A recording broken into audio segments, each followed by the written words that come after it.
आज का हमारा टॉपिक है मोहम्मद बिन तुगलक द्वारा सांकेतिक मुद्रा के प्रचलन की योजना। मोहम्मद बिन तुगलक द्वारा जो विभिन्न योजनाएं चलाई गई उनमें एक प्रमुख योजना थी सांकेतिक मुद्रा के प्रचलन की। यह योजना भी अन्य योजनाओं की भांति ही बड़ी विवादास्पद रही। इस टॉपिक में हम देखेंगे कि मोहम्मद बिन तुगलक द्वारा सांकेतिक मुद्रा क्यों चलाई गई, किस प्रकार इस योजना को इम्प्लीमेंट किया गया, क्या ये योजना असफल हुई, यदि असफल हुई तो क्यों असफल हुई और इसके क्या परिणाम निकले। मोहम्मद बिन तुगलक को मुद्रा ढालने वाले राजकुमार के नाम से जाना जाता है। इसने मुद्रा प्रणाली में बहुत से सुधार किए। उसने बहुमूल्य धातुओं यानी सोने चांदी के अपेक्षित मूल्य निश्चित किए। कई प्रकार के नए सिक्के चलाए। उनकी डिजाइन बनावट बहुत ही सुंदर हुआ करती थी, किंतु मुख्य रूप से वह अपने सांकेतिक मुद्रा के कारण चर्चा में अधिक आया। प्रश्न यह है कि उसकी सांकेतिक मुद्रा क्या थी। सन 1329-30 ईस्वी में उसने सांकेतिक मुद्रा की योजना प्रारंभ की थी।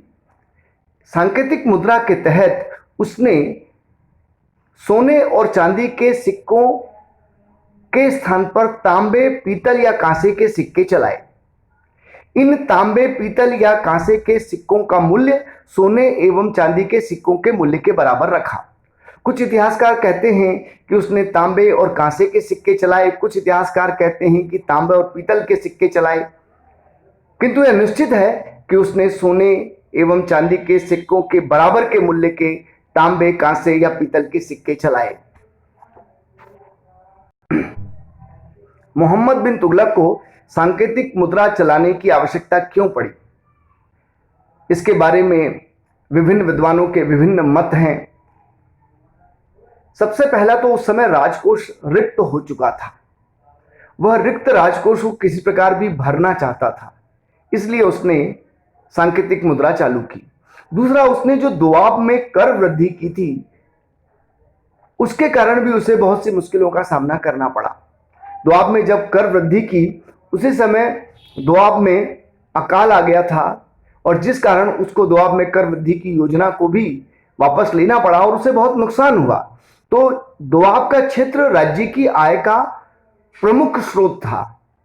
जब दोआब में अकाल आ गया, वहां से कर नहीं मिल पाया, उल्टा वहां मोहम्मद बिन तुगलक को और धन देना पड़ा, ऋण देना पड़ा किसानों को, क्योंकि किसान खेती छोड़कर भाग रहे थे। इस प्रकार जब उसके आय में कमी हो गई तब उसने सांकेतिक मुद्रा को चलाने का निर्णय लिया। मोहम्मद बिन तुगलक अलाउद्दीन की भांति ही साम्राज्य विस्तारवादी नीति में विश्वास रखता था। वह भी भारत के विभिन्न हिस्सों को जीतना चाहता था। इसके लिए उसे विशाल सेना रखने की आवश्यकता थी और विशाल सेना के खर्चे के लिए उसे धन की आवश्यकता थी, इसलिए भी उसने सांकेतिक मुद्रा को चलाया। एक प्रमुख कारण चांदी में कमी। मोहम्मद बिन तुगलक के शासनकाल में भारत में चांदी की कमी हो गई थी। विद्वानों का तो यह मानना है कि उस समय पूरे विश्व में चांदी की कमी हो रही थी, इसलिए उसने चांदी के सिक्कों के स्थान पर कांसे या तांबे के सांकेतिक मुद्रा के सिक्के चालू किए या सांकेतिक मुद्रा चालू की। सबसे महत्वपूर्ण है, मोहम्मद बिन तुगलक स्वयं अभिनव प्रयोग करने में विश्वास रखता था। उसमें मौलिकता थी, वो नए नए प्रयोग करना चाहता था। इसी प्रयोग के तहत उसने सांकेतिक मुद्रा का प्रचलन किया। हम देखते हैं कि इस समय चीन में मंगोल सम्राट कुबलई खान ने भी सांकेतिक मुद्रा चलाई थी। मंगोल शासक कुबलई खान ने कागज के सांकेतिक मुद्रा चलाई थी। तो कागज की सांकेतिक मुद्रा इसके पहले भी शासकों ने चला दी थी। संभावना यही है कि इसका अनुसरण मोहम्मद बिन तुगलक कर रहा होगा। इसी समय फारस के शासक गाई खत्तू ने चमड़े के सिक्के भी चलाए थे।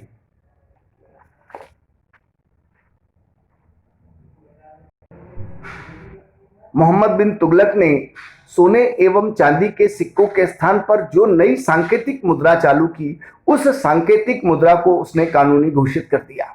उसने जो नए तांबे, कांसे या पीतल के सिक्के चलाए थे, उस सांकेतिक मुद्रा को कानूनी घोषित कर दिया।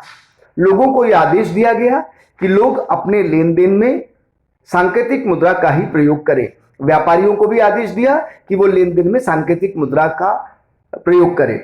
इन सांकेतिक मुद्राओं के सिक्कों की बनावट बहुत सुंदर थी और उसने टकसाल को यह आदेश दिया कि बहुत बड़ी मात्रा में सोने चांदी के सिक्कों के स्थान पर कांसे या तांबे की सांकेतिक मुद्रा चलाई जाए या ढाली जाए।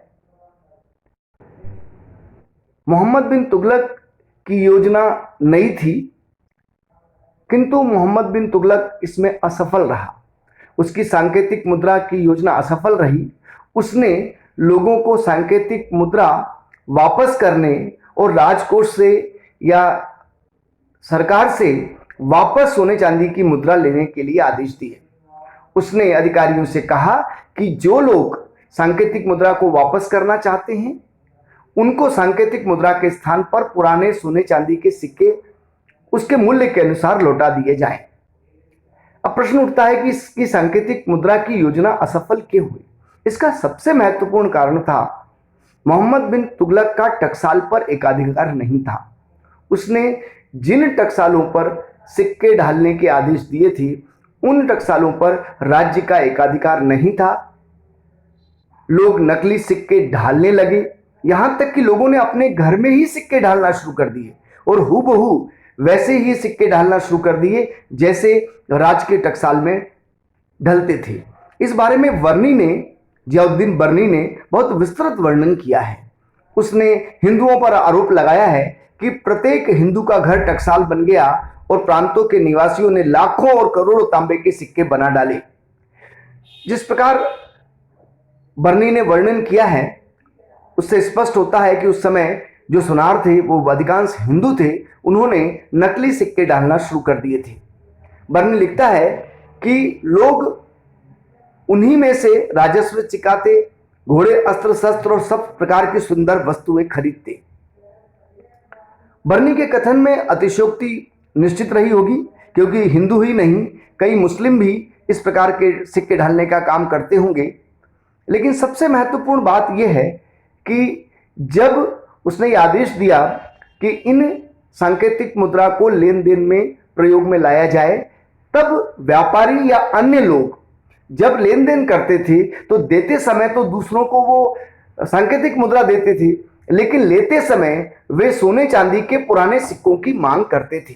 इस प्रकार जब अधिकांश व्यक्ति पुराने सिक्कों को ही लेता था तब दूसरों ने सांकेतिक मुद्रा लेना बंद कर दिया।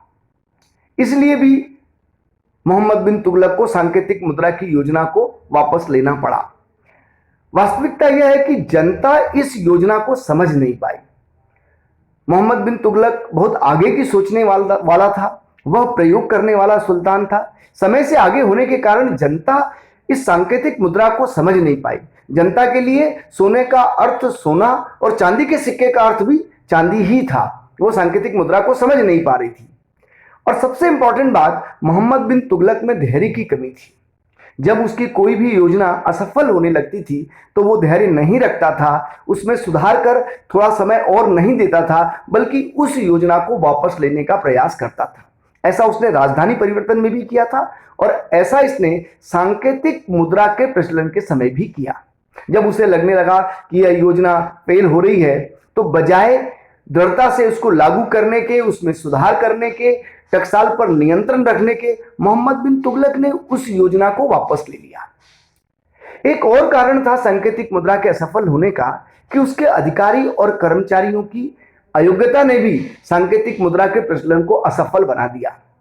उसके अधिकारी और कर्मचारी उसकी योजनाओं को जनता को समझा नहीं सके, उनको ढंग से इंप्लीमेंट नहीं कर सके, इसलिए भी उसकी सांकेतिक मुद्रा की योजना असफल रही। सांकेतिक मुद्रा के असफल होने के कारण मोहम्मद बिन तुगलक को इस योजना को वापस लेना पड़ा। इसका एक दुष्परिणाम यह निकला कि उसके राजकोष में बहुत बड़ी मात्रा में कमी हो गई।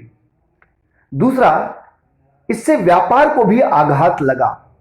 और तीसरा, जनता में मोहम्मद बिन तुगलक के प्रति अविश्वास की भावना ने जन्म ले लिया।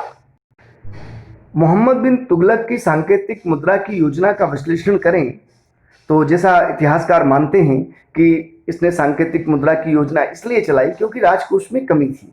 किंतु अगर ऐसा होता तो इस योजना की विफलता के बाद जो उसने तांबे के सिक्के जनता के लिए दिए थे, उन तांबे के सिक्कों के बदले सोने और चांदी के सिक्के राजकोष से जनता को वापस नहीं लौटाता। इसका मतलब यह है कि राजकोष में कमी होना ही इस योजना का एक कारण नहीं था।